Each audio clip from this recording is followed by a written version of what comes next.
Tracy Brabin. Thank you, Mr. Speaker. It's estimated 63% of Batley and Spen voted to leave the EU. Since then, if the recent YouGov poll is accurate, there's been a slight shift from leave to remain by about 10%. Obviously, this doesn't give either side a substantial majority. We are, like so many communities we've heard about tonight, in that we are divided. And this has been broadly reflected in my mailbox, with revoking Article 50, leaving with no deal, and a second referendum all receiving significant support, and a smaller number of emails for the deal that is on the table. Though what is clear through all of this correspondence is that the sense of feeling and emotion attached to our exit from the EU is substantial. I have met people who've never voted before the referendum or since, but they were asked for their opinion and they gave it, not because they were resentful or racist, but because they wanted a better future for themselves and their families. Our community has suffered disproportionately because of globalisation. Austerity, falling wages, insecure jobs and poor infrastructure has been the norm in our community, and they saw a chance to make a change. For once, their opinion mattered, and whatever the outcome, the government would implement it, to take back control, if you will.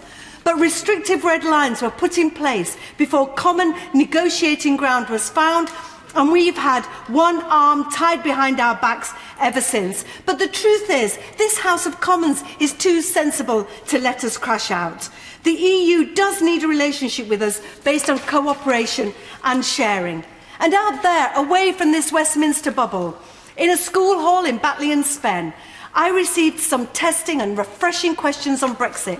Clever young women such as Sophia, Hannah, Jamila and Faiza wanted to know what the relationship with the EU would look like. How will it affect their future education, their family's small business, the curriculum, their opportunity to move around Europe, and whether, more troublingly, democracy was now officially dead.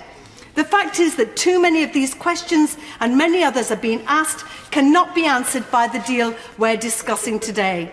So I won't be supporting this deal, but that doesn't give a green light to what no deal would bring. Lorry parks, a lack of cancer treatments, stockpiling drugs and food, because who does stockpiling hit the hardest? The poor. They can't afford to stockpile food, and stockpiling by others means prices rise.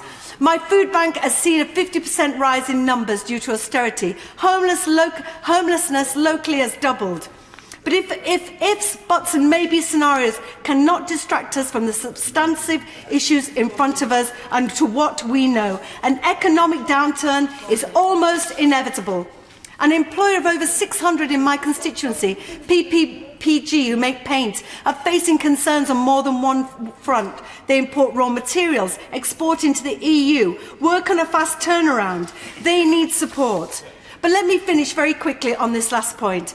Going forwards, in this febrile atmosphere, we must lead from the front with calm and purpose, because if we don't, the tensions I feel in community halls and pubs across my constituency will only get louder and angrier.